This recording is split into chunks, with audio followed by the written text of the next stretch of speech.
on the left are the older necklaces, the ones that are on the right are the newer necklaces. How do we figure this out? That's too technical, I'm not going to get into that. So you have a large variety of necklaces that can be sort of positioned over time. And if you look at the frequencies of these necklaces over the entire world, this is what you see. So this is what you see. Let me just point out some gross features of this. So if you look at this L1, for example, which is denoted by a purple, what you find is that the purple shade is only in Africa, and you don't generally find the purple shade outside of Africa. Which essentially means that this signature, and please remember that this signature, we have organized this from the older signatures to the newer signatures. So the oldest signature is essentially restricted to African subcontinent, and as you move out of Africa, you don't find the old signatures. That's called L1.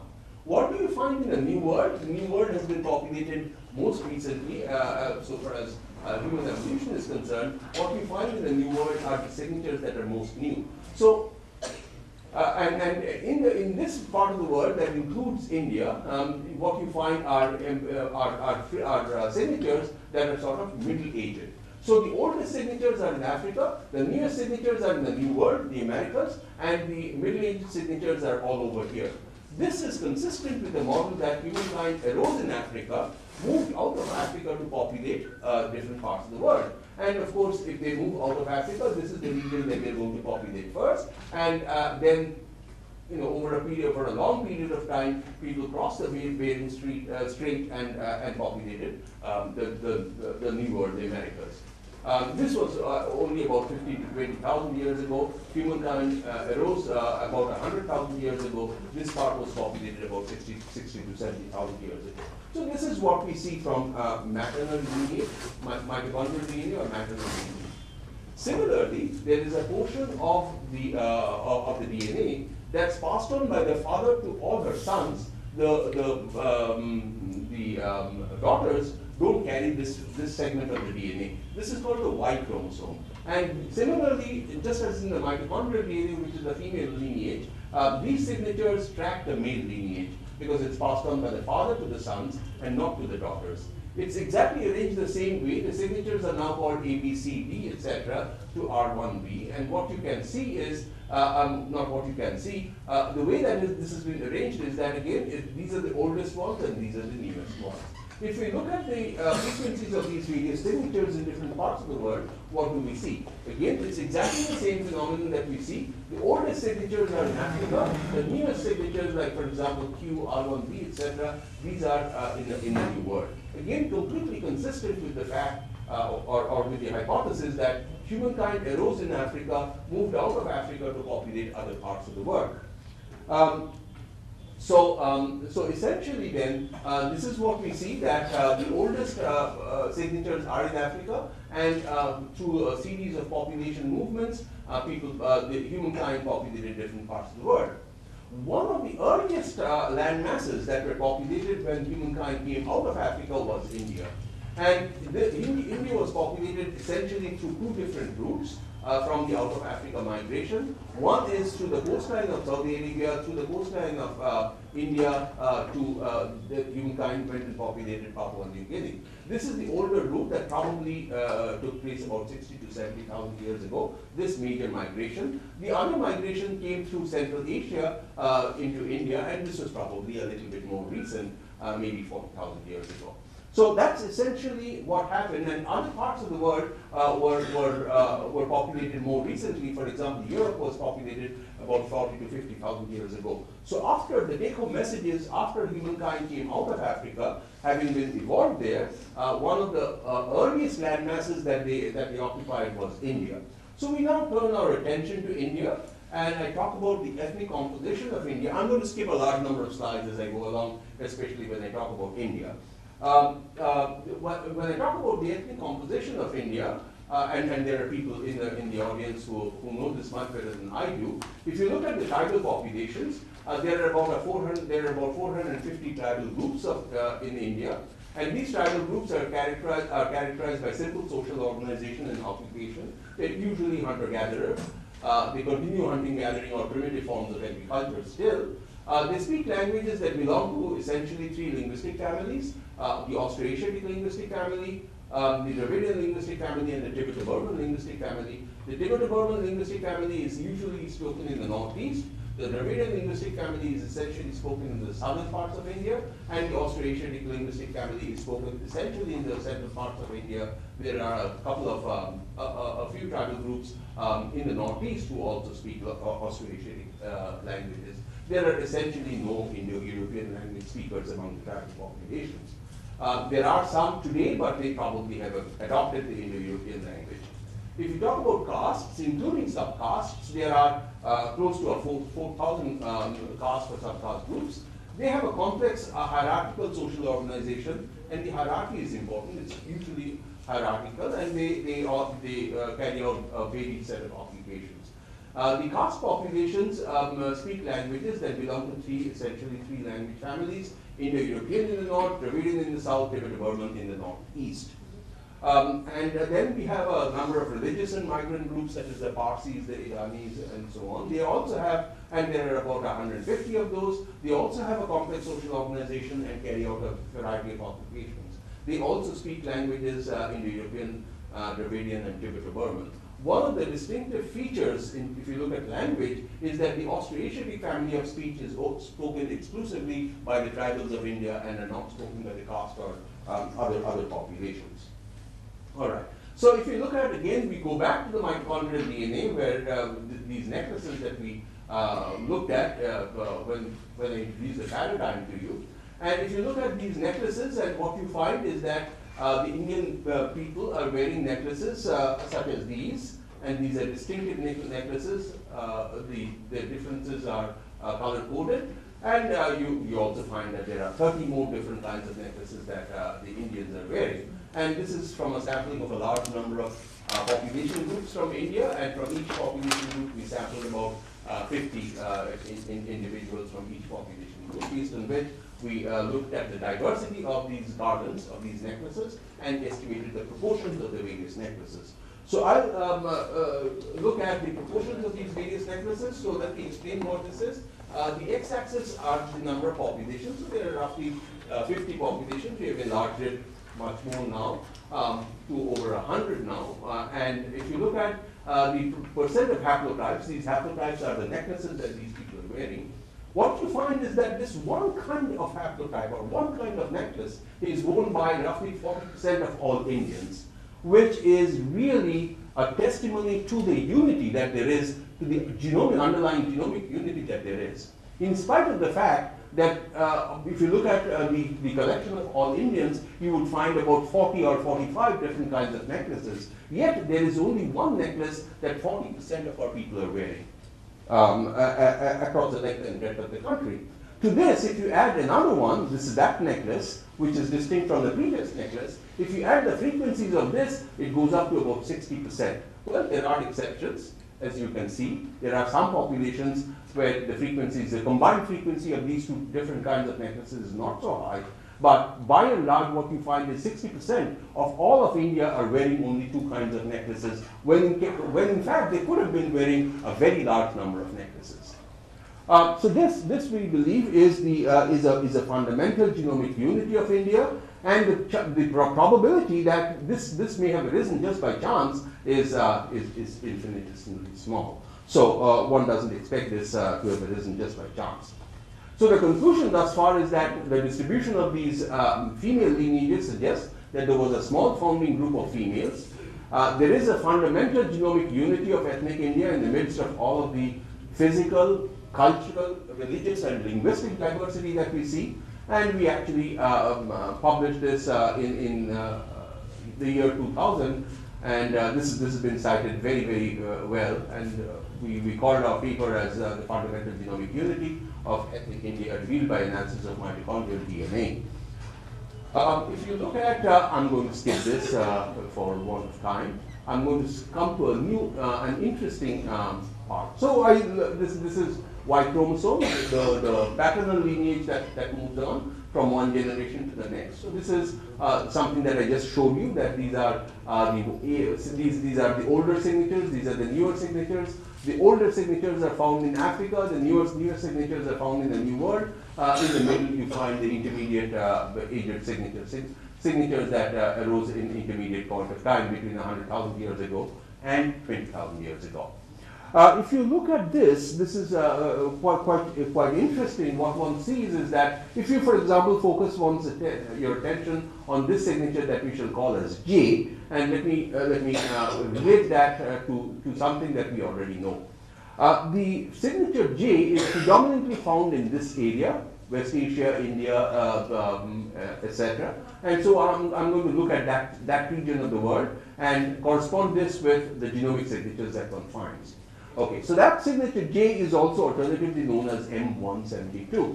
And the way that this is, so you can recognize which area this is like West Asia essentially, this is Saudi Arabia, this is Africa. Humankind came out of Africa through the northern corridor, went through West Asia, they went and populated India. This is the frequency of the signature, which is called J, which is alternatively known as M172 as well. This is color coded. The ones that are most deeply shaded, there the frequency of this signature is the highest, and the ones that are less deeply shaded or more lightly shaded are the ones where the frequency of the signature is lower. By frequency of the signature, I mean that the lesser number of people carry this particular signature in their Y chromosomes. So if you look at this particular region, one can associate this region with a specific innovation. And this is the innovation of agriculture. This is called the Fertile Crescent region, Syria, Lebanon, Cyprus, that particular area. And there is not very much of controversy now that agriculture, essentially modern agriculture in its modern avatar, arose in this particular area. So why is it that you find this area to carry this high frequency of this signature, and as you move out of this area, the frequency of this signature diminishes? So this is a paradigm. Again, it's consistent paradigm. So the paradigm is that agriculture arose here, and agriculture as a technology, when it moved to other parts of the world, it didn't move as a diffusion of culture. It didn't move as a diffusion of ideas, but actually was carried by people who moved out of this region to other places. How do we know that? Because with the movement of people, it carries these signatures. The genetic signatures are carried by people. Were agriculture to move to other regions of the world, just by word of mouth, you wouldn't find this gradient, this neat gradient that has the very high frequency in the seat of agriculture, and as you move away from there, the frequency would not diminish. Yeah, what is the place? This is called the Fertile Crescent region, where agriculture. Sorry? From the modern map that we are familiar with. Yeah. So this is Cyprus, Syria, Lebanon. That's the area where agriculture arose. Yes. Cyprus and Euphrates region. Yes. So what we did, this is what existed when we started our work. When we started our work, this is the J clade that I said. This is you can actually bifurcate this into two different subclades or two different subsignatures, J2A star and J2B2. We just remember that this J that we talked about comprises two different subsignatures, and we'll look at the two subsignatures as well. So that's a J that we talked about, and if you expand it, and this is where we contributed. When we started our work, data were available only up until here, and we extended this further into India by sampling populations from India and also other parts of Central Asia as well.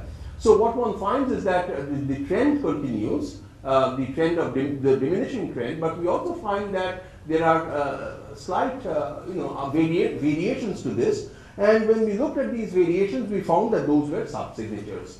So essentially, what we are trying to say is that these subsignatures and these variants that there are, they came in through migrations of different kinds of people that actually added to our diversity, but also spoke about the unity that there is in India. So if you look at this, essentially then what we found was that there were other kinds of subsignatures that didn't sort of follow that same gradient that we considered earlier. There were some specific subsignatures that were more frequent in these regions than in other regions. So we were puzzled as to why there may have been such. We looked at prehistorical data, fossil records, paleontological records, and so on. And what we found was something very, very interesting.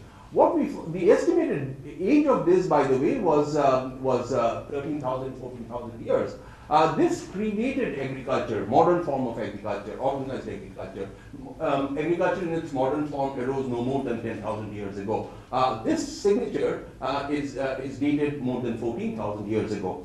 So it probably was not associated with the movement of people who carried modern forms of agriculture. Why then do we get these, these kinds of gradients within India? And what we were able to figure out is that if you look at paleontological evidence, which is really the study of fossil grains, pollen grains, fossilized pollen grains, what one finds is that there are signs of early agricultural origins and dispersals in South Asia. And some of these early agricultural origins, this is not modern organized agriculture, but agriculture in its rudimentary form.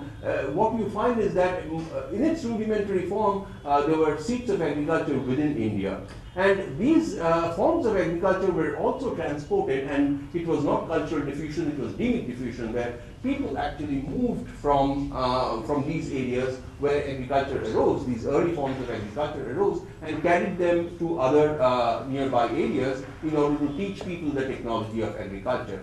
These, the subsignature of J that I talked to you about actually arose in this area, and if you sort of superimpose the two, what you find is that those areas are exactly points, the high regions where you find these subsignatures exactly coincide with these with these areas where early agricultural origins.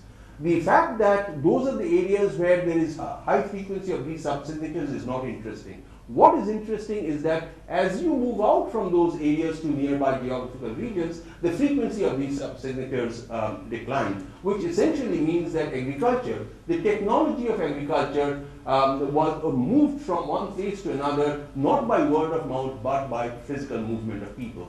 So here is a synthesis of culture and also physical movements using biological tools where one can reconstruct population movements. Well, culture gives you one handle, but biology gives you another handle by which to track movements of people. So I guess what I've shown you is essentially a feature that in spite of the diversity that we see in physical and biological forms within the Indian population, there is a fundamental genomic unity, and also that these tools can actually be used, the tools of genomics can actually be used to track population movements, which is an indirect form of tracking diversity and unity. These kinds of work, when we talk about biology, has major ramifications, and what I wanted, and we've gotten bad press because we are talking on the one hand about caste and we're talking about genes. So there have been headlines based on our work in the local newspapers or newspapers elsewhere. Your caste is in your genes. So those are the kinds of things that we hate to hear. So I wish to end my talk with by chanting with a poet. Her name is Maya Angelou, and this is a paragraph from her book, Wouldn't Take Nothing for My Journey Now. And I do want to read this aloud because it's important for me. It's time for preachers, the rabbis, the priests and pundits, and the professors to believe in the awesome wonder of diversity so that they can teach those who follow them. It is time for parents to teach young people early on that in diversity there is beauty and there is strength. We all should know that diversity makes for a rich tapestry, and we must understand that all the threads of the tapestry are equal in value, no matter their color, equal in importance, no matter their texture. Thank you very much for your attention. I think we'll all agree that this is a very profound presentation indeed, although the presenter has taken every care to make it intelligible to, well, unpoor people like us. Anyway, so I would like these ideas to be taken critically. Is there a discussion for this? Something which we had not thought of earlier, that there was so much of medical or the biological side to diversity and the unity behind the diversity. It was a very illuminating talk. lot of facts, lot of data, and lot of research-based figures that came up. It was very new to us, and he traced the whole thing starting from the basic idea of what is genome, and then the mutation, the information passing on, and then how it is all connected to the type of diversity that we see around, and also the underlying unity. I think it's a very specialized subject, and you have made it very simple, though definitely not very simple. I invite if anybody would have anything to add. I have a question. You go first.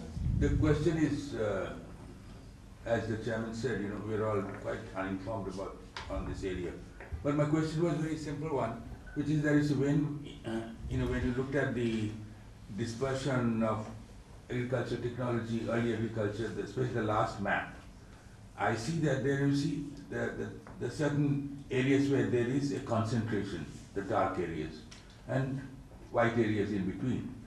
Now, I was a little puzzled that one would have thought that there would be endemic dispersion or diffusion.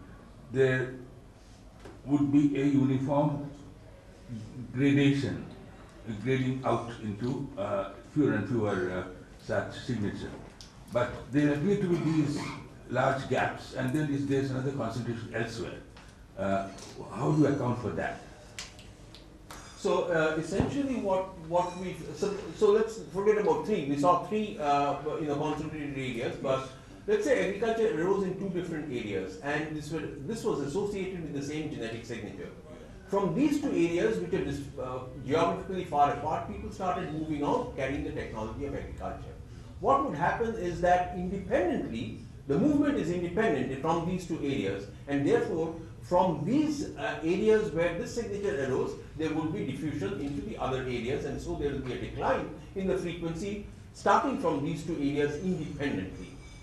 So what you might ask is, how come the same genetic signature arose independently in two different areas? We will never be able to tell. That is the question. We will never be able to tell. That was very interesting. Your work, I have always been fascinated with your kind of work.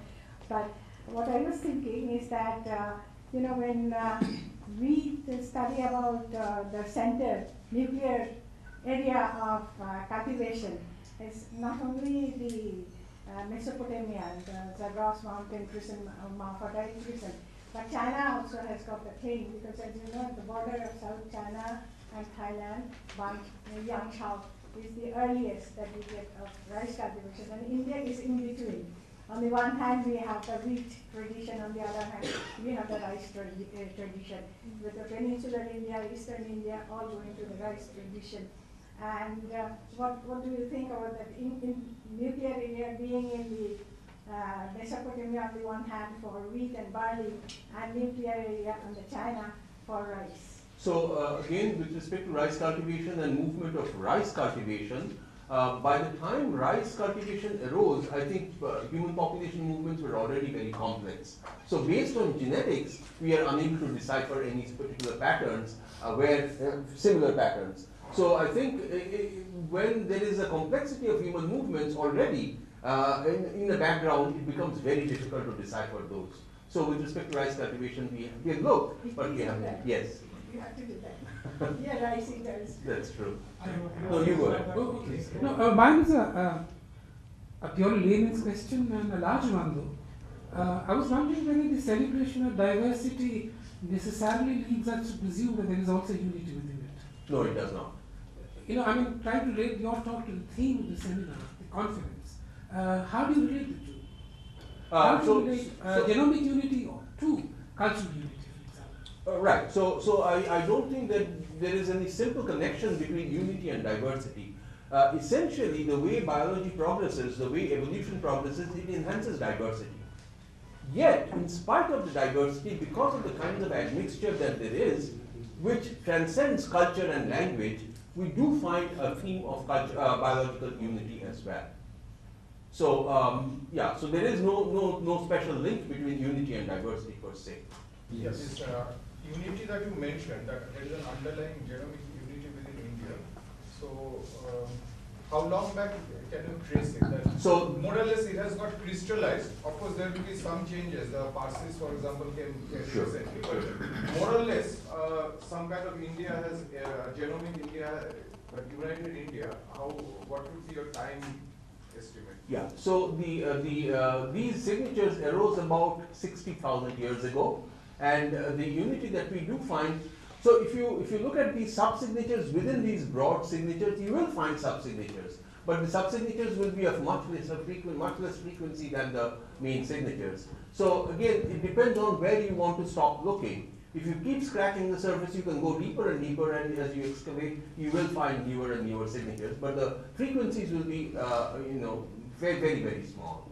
So these signatures that I'm talking about are between 50 and 60. All of these as time estimates have a large standard deviation associated with it. So it's between 50 and 60,000 years is what I'm talking about.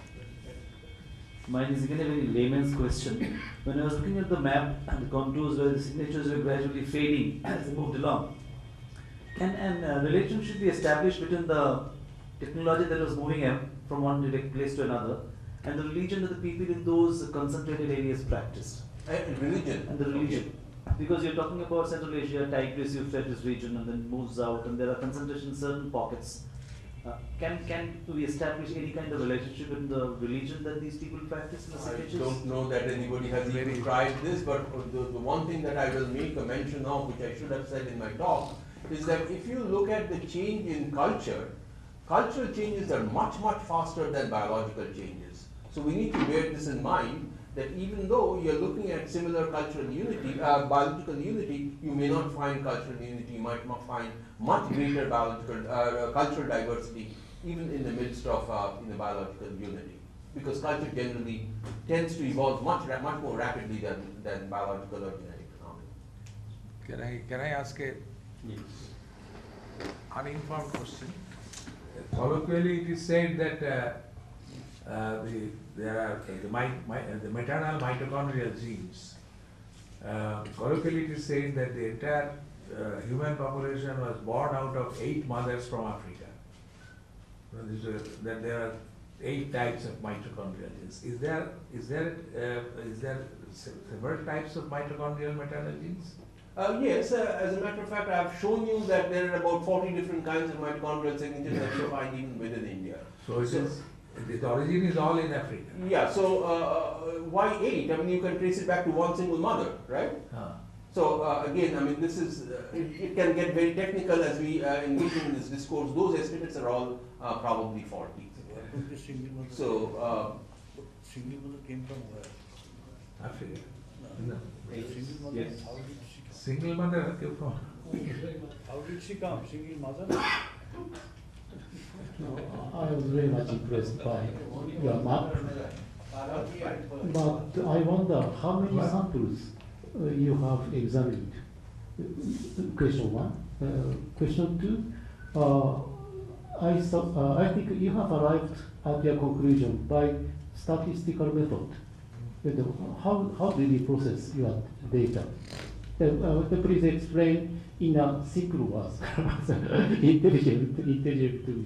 the first one I actually have explained. So what we did was to sort of purposively to capture the diversity, physical diversity and cultural diversity that there is, purposively sample, well, it started with about 20 populations, we are now into about 120 populations from the length and breadth of the country. So these are... What is the definition of population? Alright, so what is the definition of a population? Essentially, it's an anthropological definition that we adopt. So these groups and subgroups have different names, and individuals who belong to that group, they actually associate themselves with that group and not another group. So it's a self-identity that these individuals bear, and that's the, very loosely speaking, that's the anthropological definition of a population group.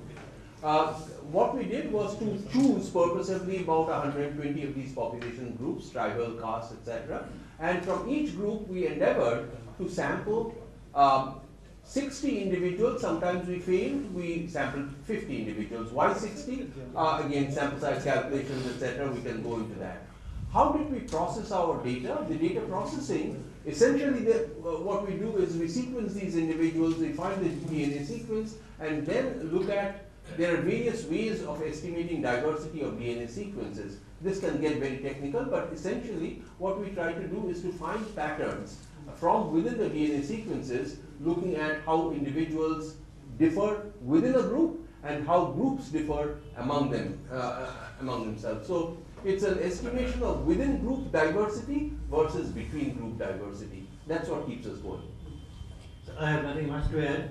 We profusely thank Professor Majumdar for this brilliant paper, and I'm quite sure that your mailbox will be flooded afterwards, after you have left, because there will be many several questions which remain to be answered. Well, all that I will say is that my email address as written in the abstract book is wrong.